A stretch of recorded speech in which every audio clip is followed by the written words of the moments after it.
राम राम, मेरा नाम है आदित्य और ग्रह लक्षण ज्योतिष में आपका स्वागत है। और आज हम जानेंगे कि संक्रांति क्या होती है। देखिए, आप सब लोग बचपन से मकर संक्रांति मनाते आ रहे हैं। आप लोगों ने सुना होगा कि जिस दिन सूर्य उत्तरायण में जाता है उस दिन मकर संक्रांति होती है। पर क्या आप जानते हैं कि उत्तरायण और दक्षिणायन क्या होता है, संक्रांति क्या होती है? इस वीडियो में आज पूरा कॉन्सेप्ट क्लियर हो जाएगा। देखिए, मैंने पिछले कई वीडियो में आपको सोलर सिस्टम और चक्र यानी ज़ोडिएक बेल्ट के बारे में बता दिया है, सिंपल शब्दों में 12 राशियों का ग्रुप। और मैंने अपने शुरुआत के 2 वीडियो में आपको यह भी बता दिया था कि पृथ्वी से देखने पर सूर्य जिस राशि में दिखाई पड़ता है, यह माना जाता है कि सूर्य उस समय उस राशि में गोचर यानी भ्रमण कर रहा है। इस समय सूर्य कन्या राशि में गोचर यानी ट्रांजिट कर रहा है। इस समय सूर्य तुला राशि में ट्रांजिट कर रहा है। चलिए अब इसी व्यू को ऊपर से देखते हैं। देखिए, यदि हम इन 12 राशियों को 2 बराबर भागों में बांट दें तो यह मकर से लेकर मिथुन तक का हिस्सा उत्तरायण कहलाता है तथा कर्क से लेकर धनु तक का हिस्सा दक्षिणायन कहलाता है।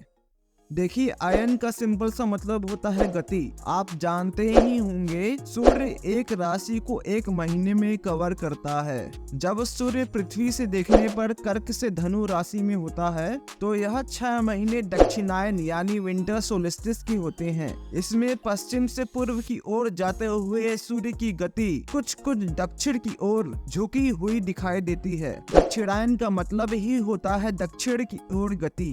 जब सूर्य पृथ्वी से देखने पर मकर से मिथुन राशि में होता है तो यह 6 महीना उत्तरायण यानी समर सोल्स्टिस कहलाता है। इसमें पूर्व से पश्चिम जाते हुए सूर्य की गति क्रम से कुछ उत्तर की ओर झुकती जाती है। उत्तरायण का मतलब ही होता है उत्तर की ओर गति। देखिए, पृथ्वी से देखने पर इन झुकावों का हमें आभास होता है क्योंकि उत्तरायण में पृथ्वी का उत्तरी गोलार्ध यानी नॉर्दर्न हेमिस्फीयर सूर्य के सबसे पास आ जाता है और दक्षिणायन में पृथ्वी का दक्षिणी गोलार्ध यानी सदर्न हेमिस्फीयर सूर्य के सबसे पास आ जाता है।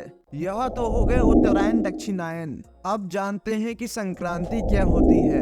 मैंने आपको बताया था कि सूर्य को एक राशि कवर करने में 1 महीना यानी लगभग 30 दिन लगता है। और मैं अपने पिछले कई वीडियोस में आपको बता चुका हूँ कि एक राशि 30 डिग्री की होती है। इसका मतलब है कि सूर्य एक दिन में लगभग 1 डिग्री चलता है। मान लीजिए इस समय सूर्य मेष राशि में 0 डिग्री पर है। हम जानते हैं कि मेष राशि प्रथम राशि है और क्योंकि प्रत्येक राशि 30 डिग्री की होती है इसलिए मेष राशि भी 30 डिग्री की होगी। इसलिए सूर्य को मेष राशि में 29 डिग्री पर पहुंचने के लिए 29 दिन लगते हैं। अब क्योंकि सूर्य एक दिन में 1 डिग्री चलता है और मेष राशि 30 डिग्री की होती है, इसलिए अगले दिन सूर्य मेष राशि को पूरा कवर करके वृष राशि में 0 डिग्री पर पहुंच जाएगा। और जिस दिन सूर्य एक राशि को कवर करके दूसरी राशि में पहुंचता है उसी दिन को संक्रांति कहते हैं। क्योंकि कुल 12 राशियां हैं और एक वर्ष में 12 महीने होते हैं। सूर्य 12 महीने में 12 राशियां कवर करता है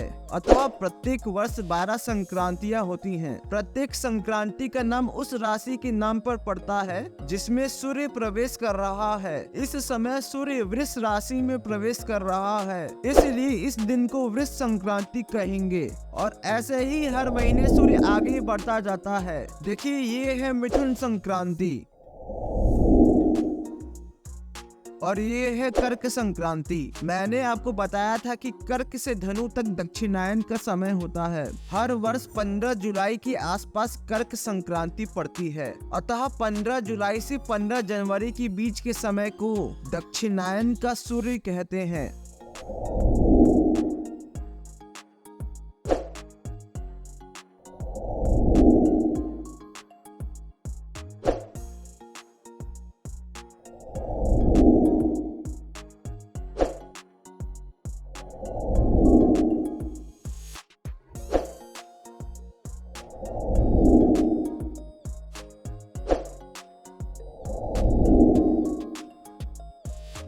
देखिए 15 जनवरी के समय सूर्य मकर राशि में प्रवेश कर चुका है, इसलिए इस दिन को मकर संक्रांति कहते हैं। और जब तक सूर्य मकर राशि से चलते हुए कर्क राशि में प्रवेश नहीं करेगा तब तक उत्तरायण का समय रहेगा। अब थोड़ा उत्तरायण और मकर संक्रांति का महत्व जान लेते हैं।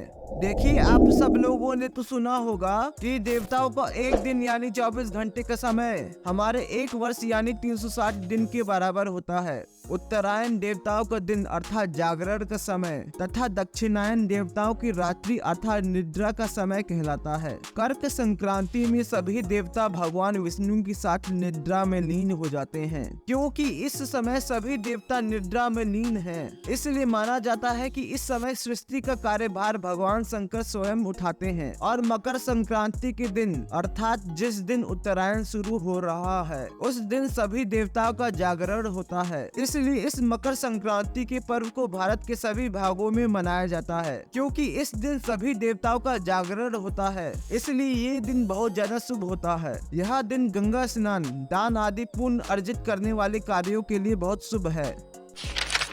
इसलिए इस दिन मेरा आप सभी से आग्रह है कि यदि आप गंगा स्नान कर सकते हैं तो बहुत अच्छा, नहीं तो आप जिस पानी से नहाते हैं उसमें थोड़ा गंगा जल मिला दीजिए, यह बहुत शुभ होगा। यदि आप वर्ष भर सूर्य को अर्घ्य नहीं देते हैं तो चलेगा, परंतु इस दिन सूर्य को जल अवश्य चढ़ाइए। क्योंकि इस दिन के सूर्योदय के समय देवता जागते ही सबसे पहले आपका चेहरा देखेंगे। अब यदि आपको मेरा वीडियो पसंद आया है तो मेरे इस वीडियो को लाइक और शेयर करिए, मेरे चैनल को सब्सक्राइब करिए और बेल आइकन भी दबाइए। चलिए अब मिलते हैं किसी और एनिमेटेड वीडियो में। जय श्री राम।